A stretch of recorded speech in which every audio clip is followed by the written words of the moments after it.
Hello everybody, welcome to my videos. My name's Jamie for Games. Today we're doing the Games Pickup video.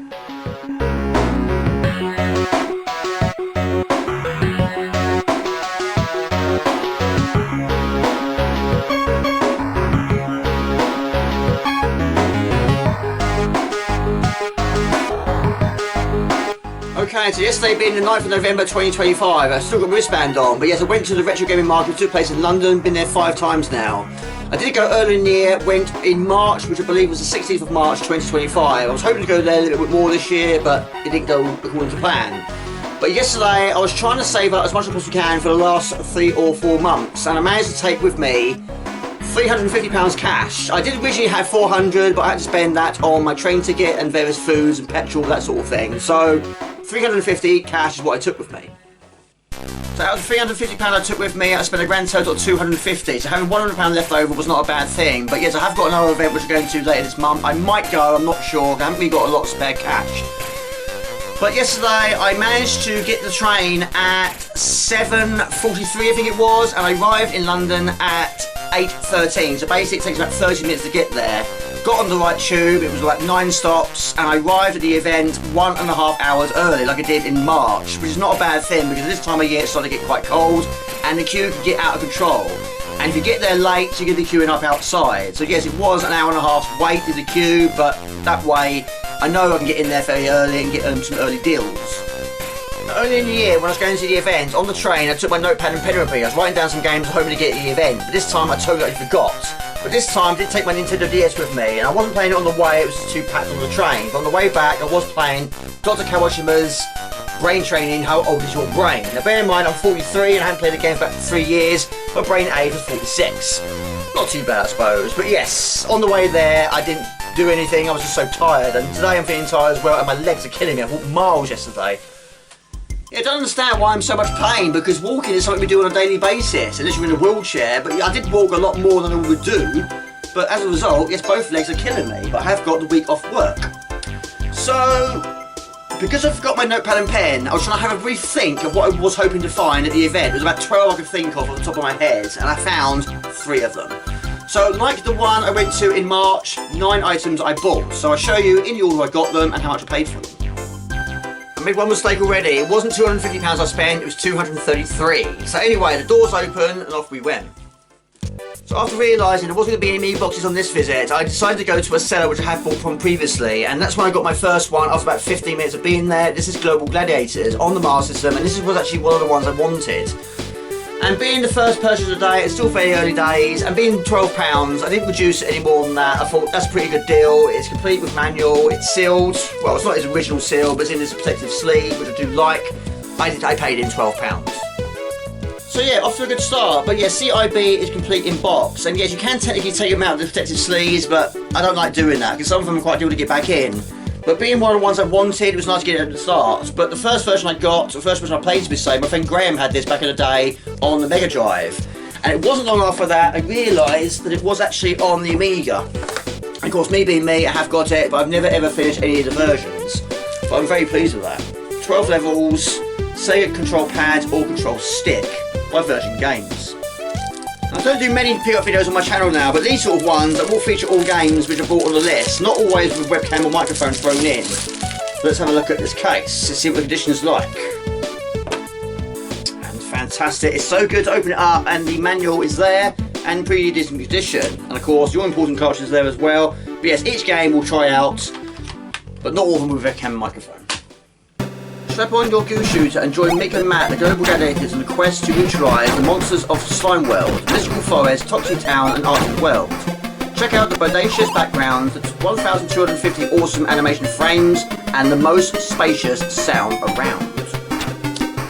Yeah, very happy with that, very pleased. So off to a good start, and the condition is really nice as well. Being limited space, one of the things I'm trying to do is tidy as I go. Plan anyway. Well, it's £12 so far. The next one I bought was from a different seller. This is on the C64. This one is Spooky Castle by Atlantis. This will cost me £3. And it does actually say here, suggested £2.99 retail price, so I paid 1p more. But quite recently on the channel, I did do a top 10 list on the C64 based around Halloween of my favourite 10 horror-themed games. But yes, this one could have made the list, but I hadn't heard of it before. But we'll give it a try. It also required 70 screens of arcade action. Screenshots may be from different computer versions. Deep in the heart of Spooky Castle, the beautiful Princess Claire has been imprisoned by evil ghosts. King Michael has promised her hand in marriage to anyone who can save her. You, Gormless Gary, a peasant of limited intelligence, have volunteered to undertake this dangerous task. Your journey through the castle is filled with difficulty and danger. Each of the castle rooms is locked. Bats will zap your energy, and the slightest contact with fire will kill you. Naturally, it is also fatal to touch one of the evil ghosts. However, fear is not as at hand. There are keys to open the doors, and the occasional cross to give you extra lives, and some potions to increase your energy. Will you be able to save the beautiful princess, or will you stay peasant for the rest of your life? Very pleased with that. But yeah, I've been intrigued to see that one. But yeah, I'm very pleased with that. £3 I paid. So after I paid for Global Gladiators, I stayed at that table and had a look around. There was another game I really wanted to get. So I used to own it back in the day. I bought it for MVC, and that was Tenchu on the PlayStation 1. And it was there. It was there for £25, and the condition was great. But for some reason, I decided, well, I don't want to spend too much at the first table. So let's look around. I'll get it later. I left it 20 minutes. I went back to go and get it. It was gone. I couldn't believe it. I was kicking myself. Probably why my legs are hurting so much. No. But yeah, I should have got it when I saw it. I didn't see it anywhere else. And over the course of the day, I went back to that table. I was looking every single time. I looked in that box 3 times to make sure I'm not being an nincompoop. I'm not misseeing it. It wasn't there. It was taken. So yes, I've done that so many times in the past. When you see something and you want to get it when you see it. Don't leave it, because the opportunity could be gone. And it's gone. But yes, hopefully in the future I'll get it again. Right, so £15 I spent so far. Next one I bought was actually one of the ones I wanted. This is Ghouls and Ghosts on the Master System. My friend Daniel had it in the school days, and I really enjoyed it. And it's a really nice condition. And it was on sale for £50. And it's not in a protected sleeve. I don't mind that, because that way I can actually get to see what it's like. I don't like taking them out of the protected sleeve when you're there. I get why people can do it, but sometimes why people to get them back in. So I said to the guy, will you take 40? It was a bit extreme, but I said, will you take £40 for it? He said, no, I can't do that. 45. Done. Bought that. Very pleased with that. Okay, this one we'll give it a quick try. It'd be great to go back to. It wasn't actually requested on a live stream. I didn't get time to play it. Ghouls and Ghosts, press start button.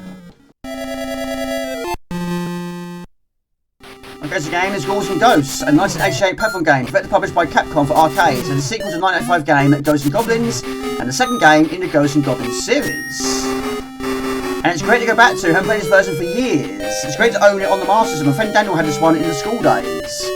And like Tenchu, I very nearly made the same mistake, because this one I also saw. In fact, I saw it just after I saw Tenchu. But I left it and got it later. But it could have happened again. I could have gone back, it was gone. But no, this one survived. I'm very pleased about that. And £45, I'm very pleased with that. But there's no such thing as an easy Ghouls and Ghosts, Ghosts and Goblins game. The first one I got in 1989 was on the CD4. A year later, I got it on the Amiga. That one I had finished back in the day. But this one I totally forgot about. There's so much of this version that's different. But you start the game off with 2 hearts. I mean, it's normal to only have 2 damages sustained and you die. But this one you can extend it, and also you do start off with magic at the start. These are located at the top left corner. But every so often, in the treasure chests, now of course, some of them are good, some of them are not so good. The majority of them are bad. But you can find an occasional shop. So you can upgrade your armour to sustain more damage. You can also increase the speed of your character and increase the jump of your character by buying boots.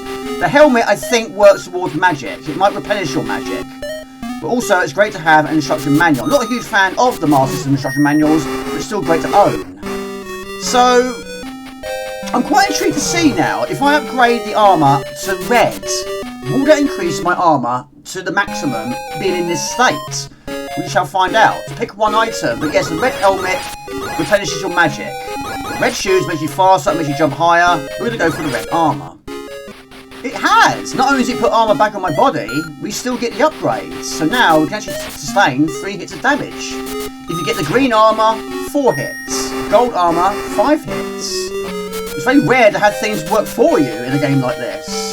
So if you buy the helmet, it replenishes your magic. I still haven't seen any other weapons other than the javelin. So that will make boss battles a lot simpler. I mean, imagine that in the Amiga version, that'd be amazing. Just so many problems with that one. But that is the version I played the most. So, really good. Can't fault that at all. Sega also released the Master System version in 1991. This version introduced a power-up system that allows players to enter secret shops and upgrade their armour. This includes helmets, which give the player access to new weapons and magic spells, chest armour, which allows you to sustain more damage, and boots, which increases your player's speed. It's very rare to get to the boss in any version with armour, but now I'm going to get to the boss with 3 hits. Still no difference of weapon, but that certainly does make up for it. So there should be a chest, which opens up another door. And sometimes these bosses can be quite large in size, some of them are very small or slow. This one's quite fast. It takes more damage though, but then so can we. Fantastic. Take a key. I will do. A really, really good version. Great to go back to. Fantastic. Want a footage? That is Ghouls and Ghosts. So yeah, really tickled pink with that. I've got more memories of Ghouls and Ghosts and Ghosts and Goblins. The first Ghouls and Ghosts game I bought was 1989 on the C64. A year later, I bought it on the Amiga, and that's the only version I've finished. But it wasn't until 2019 that I got to play my first Ghosts and Goblins, and that was on the Amiga. That one I've also finished. And again, I'm trying to tidy as I go, but all my games are in alphabetical order. The only ones that aren't are my big box Amiga boxes. So far, £60 has been spent. This is one of those sort of games I keep seeing at these sort of events, but I don't know why it's taking me so long to buy one, because we played it loads in the school days, and friend Danny had this one. This is Street Fighter 2 Special Championship Edition. He also did have Super Street Fighter 2, but I've got it on the Amiga. But it wasn't the first version I played on the Amiga. That was, of course, one that not many people liked. It was this one. And I think it's very good. It's got 4 discs, a lot of disc swapping, but the game was great. But I didn't have a Mega Drive in my young days, so that was the closest I got to playing that version. And it is a very good version. It's a very good conditioned cartridge. I'm very pleased with that. And that was £30. And I did say to him, will you take 25? He said, no, I can't do that. 30. So yes, I paid 30, but I'm still very pleased with that. Round 1, fight! Hadouken! Hadouken!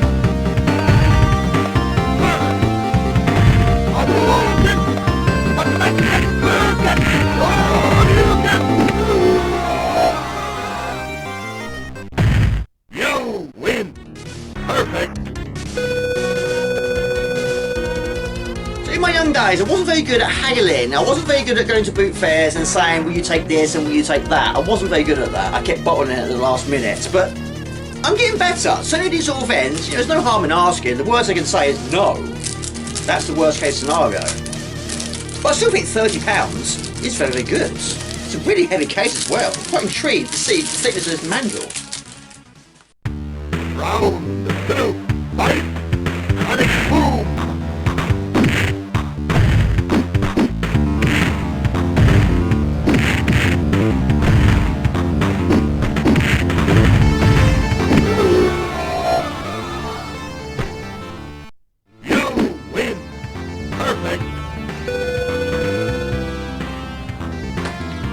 Once again, it's complete. It had to be due to the weight of it, but I'm very pleased with that. It's not going to be an immaculate manual, but it's in pretty decent condition.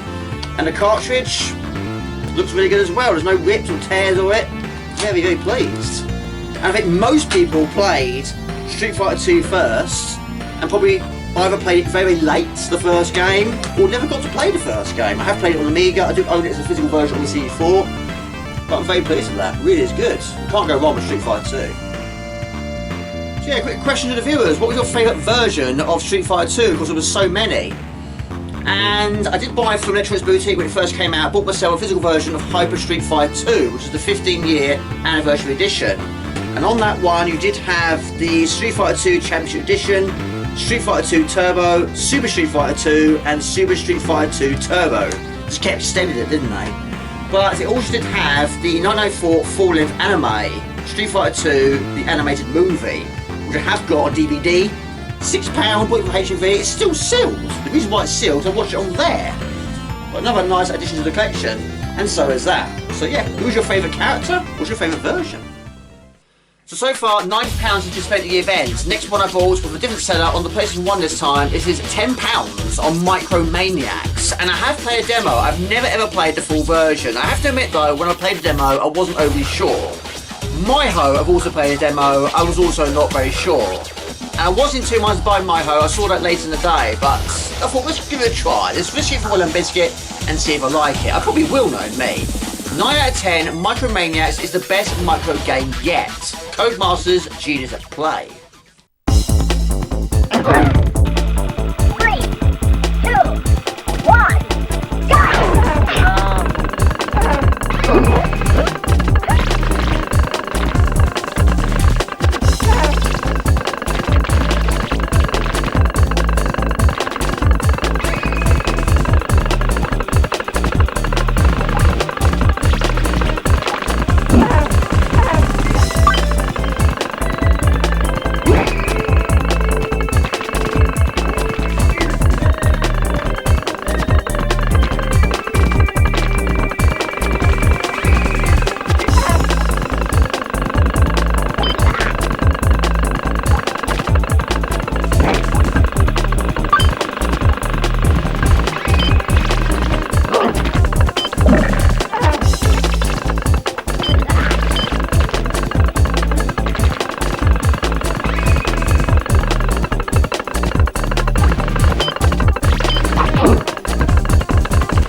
Altogether, miniature multiplayer mayhem with up to 8 players racing on 41 all-action tracks. 8 players bursting with attitude and a further 4 races to unlock throughout the game. Amazing environments from science labs to toy stores, Japanese gardens and student kitchens. Special weapons including the yo-yo, the plasma punch and the fireball fart.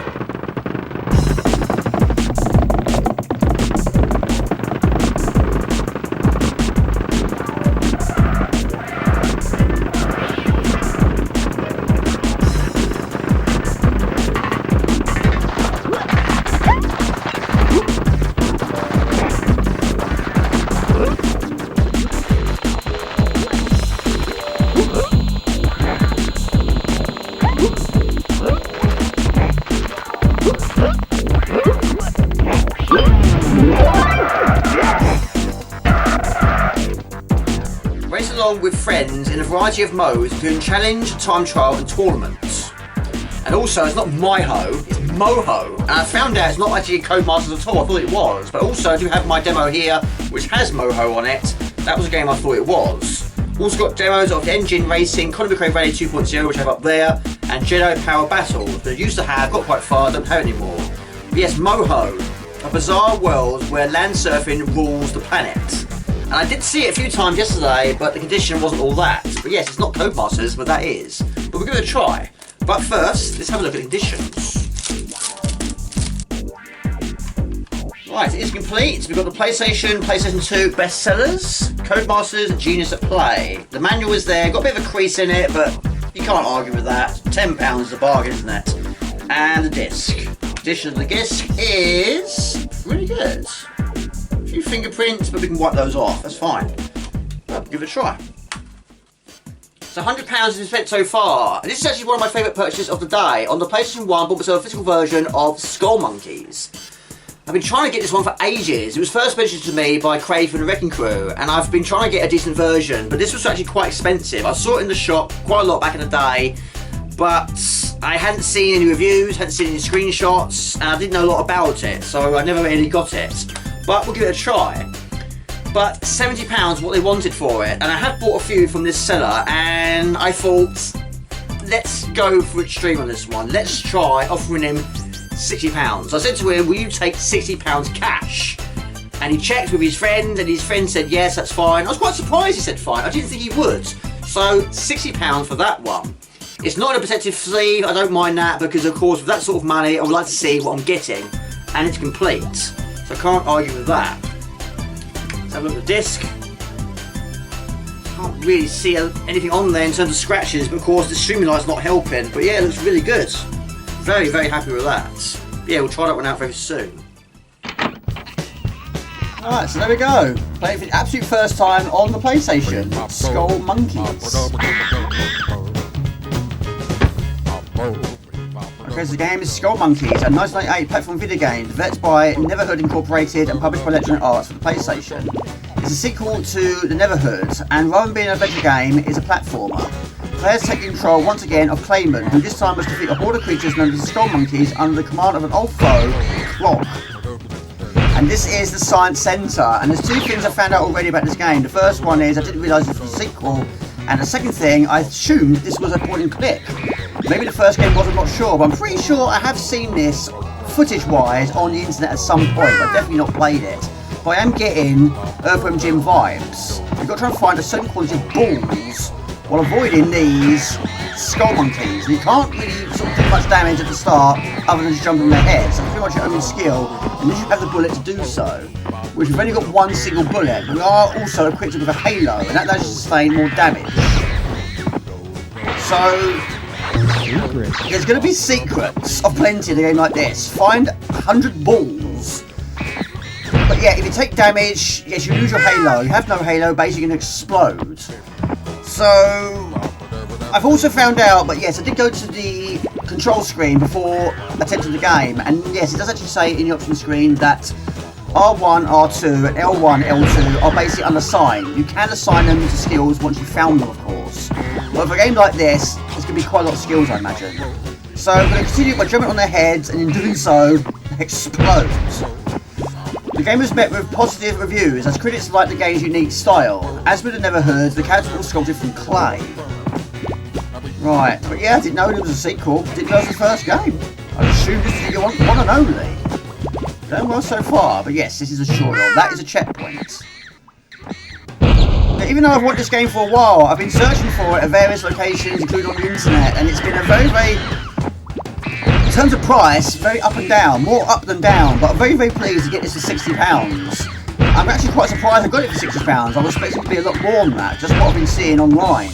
It all depends on the condition, of course, and me being me, I'm quite fussy when it comes to conditions. Right, teleport jump onto these to go to the next level. There we go. Right, so this is level 2, and there are so many enemies. I've also found out that every time you find 100 balls, that's actually an extra life. The evil clog was banished from the Neverhood at the end of the first game, but has now ended up on the planet Ixnac, which is inhabited by creatures known as the Skull Monkeys, and an insect race known as the YNT. Clob became the leader of the Skull Monkeys and is set to make the evil engine number 9 to destroy the Neverhood, while Clayman is brought onto the scene to try and stop him. And I still haven't fired a single bullet yet, but I've lost my halo. But yes, there are so many Skull Monkeys! My lord. Up one, collect these for a free life. Word. Word. 7 lives and a checkpoint. So yes, we have got a gun. You can do that, but they're extremely limited. So I'm not going to use them when I really need them. I'm assuming a game like this will be boss battles. There's going to be all sorts of different shapes and sizes of enemies. But they are not short on enemies. They're everywhere. But no time limit. I approve of that. Right, level 2. I forgot to write the password down, but we have got another little skill. Now basically, he ate a can of beans. So I'm assuming we have got the fart head. Press L2 to fart a Clayman clone.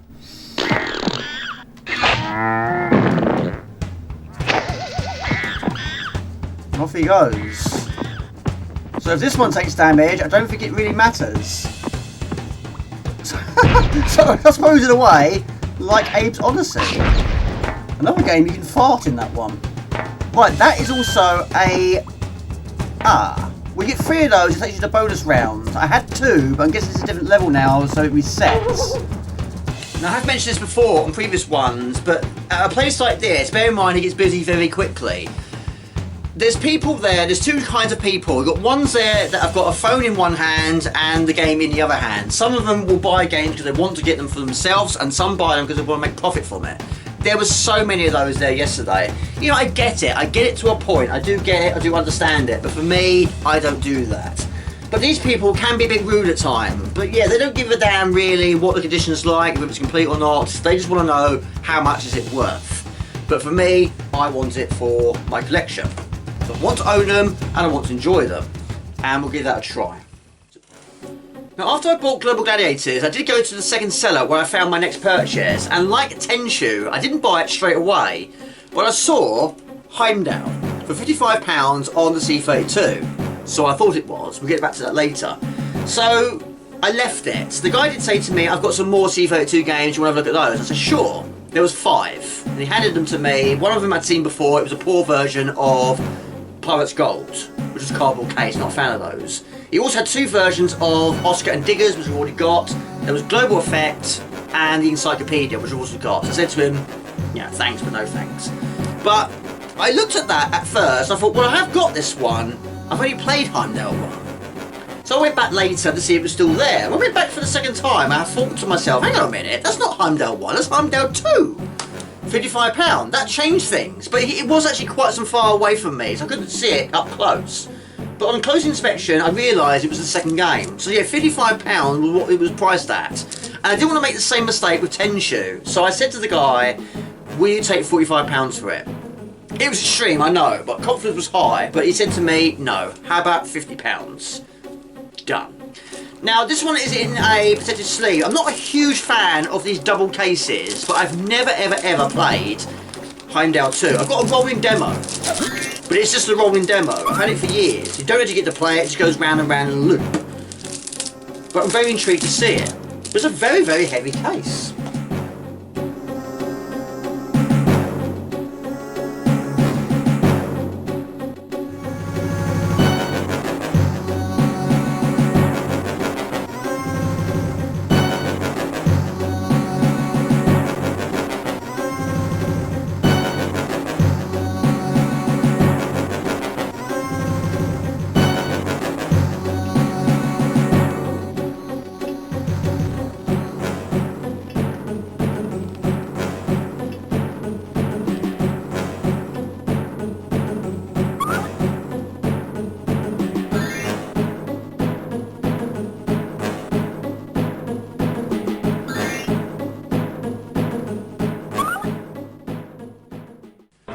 Not a huge fan of these double cases. You know, I get why they're doing it, but yes, it does actually only have 1 CD, and it does have a very thick manual.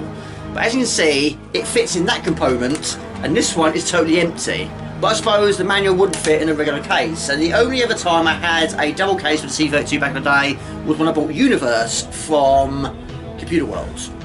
And that was also called Design. I got absolutely nowhere with that game. I managed to jump from a moon to another moon, or meteorite or something, and I'm going round and round in circles. I managed to do that a few times, but for me there was just so many skills and I just didn't know what I was doing. I was going round and round in circles, literally. So that one I sold on eBay. But yeah, I'm very pleased with that. But yes, I've never played the second game. I bought the first one for the same market last year. It's up there somewhere. But yes, I still haven't had much experience with it, but at least I've played that one. But this one, never have.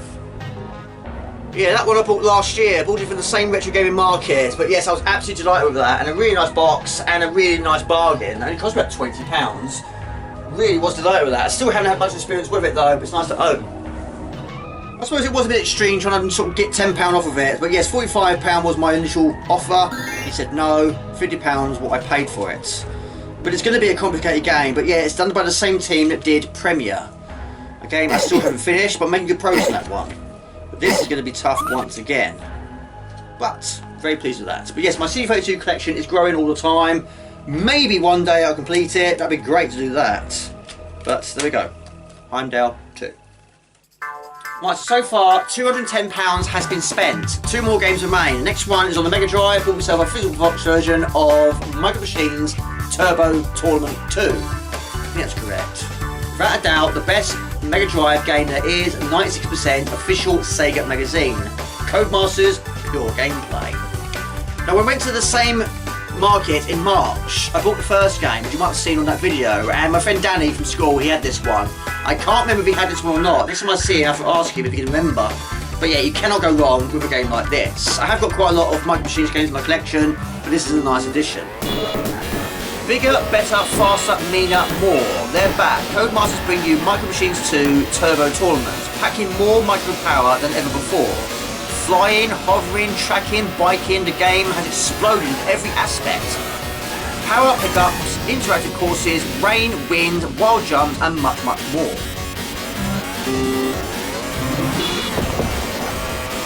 Head-to-head, challenge, knockouts, Super League, time trials, over 50 interactive courses, animated hazards. All new mini micro options, 1 to 2 players action, or up to 8 players action with a Sega 4-player adapter, wild music and sound effects. So I'm very pleased with that. I can't remember if there was any more after this one on the Mega Drive, I'm not sure. But £15 was what we wanted and £15 was what I paid. I didn't want to reduce that. I don't think I really needed to.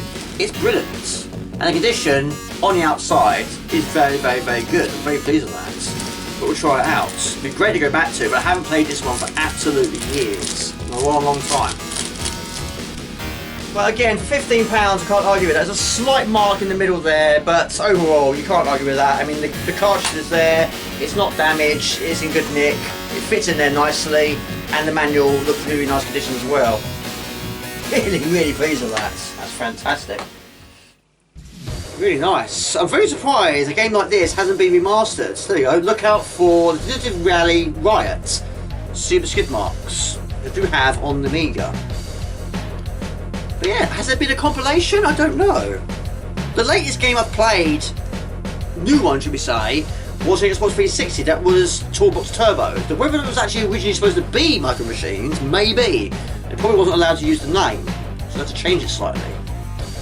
Gameplay controls, starting game, challenge game, head-to-head game, Super League game, time trials game, and single game. For me, it's going to be single player. Oh, Billy No Mates. There you go, win a colour TV. There you go. Probably not now. Which brings us to the final one of the list. Bought myself a physical version on the PlayStation 1 of Bust a Move 3DX. I've never seen this one before. I have played the second game to absolute death after seeing it and playing it in the south of France on the arcade. And of course, it wasn't called Bust a Move 2 on the arcade, it was Puzzle Bubble 2. And we played it lots. And when we got back to the UK, went to Electronics Boutique or Game, one of the two, and bought Bust a Move 2. It got played so much. Then I bought Bust a Move 4 from the same shop. What I paid for it, I cannot remember, but that one you can actually create your own levels. That got played quite a bit, but not as much as 2. But 3, I'd never seen before. It was a mystery to me. Did it actually exist? I'm assuming it did, but I never saw it. But for £8, I've now got the third game. So I'll try that out very soon. But yes, I'm very intrigued to see what this one has got to offer. Right, there we go. Playing it for the absolute first time once again. Bust a Move 3 DX. Okay, so the game is Puzzle Bubble 3, also known as Bust a Move 3. It's an action and puzzle video game developed by Chateau and the second sequel to Puzzle Bubble. It was released on arcade September 1996 and ported to Sega Saturn, PlayStation, Game Boy, Nintendo 64 and Microsoft Windows.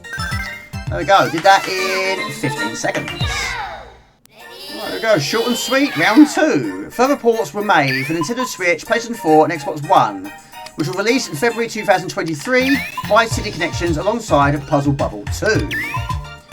And of course it plays very much like Puzzle Bubble 2 or Bust a Move 2, but that one isn't taking serious beating. It's always going to be my favourite in the series, being the first one I played and the first one I owned. There we go, another one bites the dust. Round 2 is clear, 21 seconds. Okay, now even though it's very early days, I'm liking it already. The only thing I'm not sure on is the fact there are so many unknown characters. Of course, Bub's there. I haven't seen Bob though, but I'm very pleased that Bub is there. And it would be weird if Bub wasn't on the list. Of course, this game, you all know the rules of the game. You've got to try and get rid of all of the bubbles on screen by eliminating 3 or more of the same colour. If it drops below the line, you lose a life. If you haven't got no more lives or no more continues, then the game ends. You've got to try and do it in the quickest time possible. Of course, combos, you play a bigger part. That's how you earn so much score. That and doing it very quickly. But like in number 4, you just bounce them off the top, and you've got to try and clear all of them by having none connected to the block bubbles. 40 seconds. Alright, now we're at round 5. But yes, I just wish there was a few more characters from previous games. On this one we've got Pretio, Twinkle, Musashi, Marina, Luna, SSB and Jack. I've always liked doing the 2-player mode against a computer. But yes, playing it against a friend is the ultimate way of doing it. But yes, these lock bubbles, which feature in the 4th game, these can be removed by eliminating all the surrounding bubbles that come in contact with it. You cannot clear a round if a bub lock is still on the playfield. And not only that, you have your usual star bubbles, and you have the rainbow block and metal bubbles. So once there's nothing connected to it, it's taken away. but it's nice that you can bounce it off the top. You can do that in the 4th game as well. So if you don't need it, get rid of it and use what we need. There we go. Round 5 is complete. Right, a quick go of player versus computer, which I have to admit I played the most on number 2. Difficulty, go for normal. Right, first in store, it's a mirror match. I've never experienced a mirror match in a game like this. It's Bub versus Bub. I'm on the left, computer on the right. A well-balanced character that attacks with a random combination of 8 colours. And it's basically survival of the fittest. The first character to drop below the line loses, and you've got to be as mean to your opponent as humanly possible. The more combos you get, the more it drop off the screen is going to go onto their side. But it can change so quickly. 1 minute you can be winning, and then all of a sudden you're losing. There we go, 25 seconds. Okay, we do one more. This character is SSB. Mixes block bubbles in his attack combinations. A vicious character that leaves very little room for counter-attacks. Let's see how we do. The game is great, I'm very pleased with it. £8 a bargain. Great addition to the collection, I'm happy with it. Just wish there was a few more well-known characters, but the second game was always going to be tough to beat. It's always going to be my favourite in the series, got so many memories of that one. There's some nice visuals, nice music, and I've always liked this mode. You can go up in difficulty very quickly. You can receive them just as quickly as you can send them though. Look out, like at the colours, like at the bounce. All depends, you've got a nice clump of colours in one space. And the one you need is next on the scene. Sometimes it can be a long wait, sometimes it's not. But what I need now, not only do I need a miracle, I need purple, I need green, I need blue, and yellow. That will help, but we do need... red would be nice. Yes! Blue! Very nice, that should do it. Fantastic, really is good. Buster Move 3. Okay everybody, that's what I bought at the Retro Game Market. That's the 5th time I've been there now. I don't go to it every single time. Maybe one day I will go afar. The only one I've ever been to other than that one was the one in Milton Keynes, which I wasn't a huge fan of. But yeah, I have got another event I'm going to later this month. It all depends how this week goes and how much pain I'm in, if I'm going to go or not. But if I do go to the event, I probably can't spend very much there anyway, but we'll see. If there's an upload, then that proves I've been. If there isn't, I probably didn't go. But I did go to that one, and I really enjoyed it. I hope you enjoyed the video. This is Jamie Wallace Games, who's shout out to the patron. Thank you for watching the video up to this point, and hopefully catch the next one. Take it easy. Ciao, bye. See ya.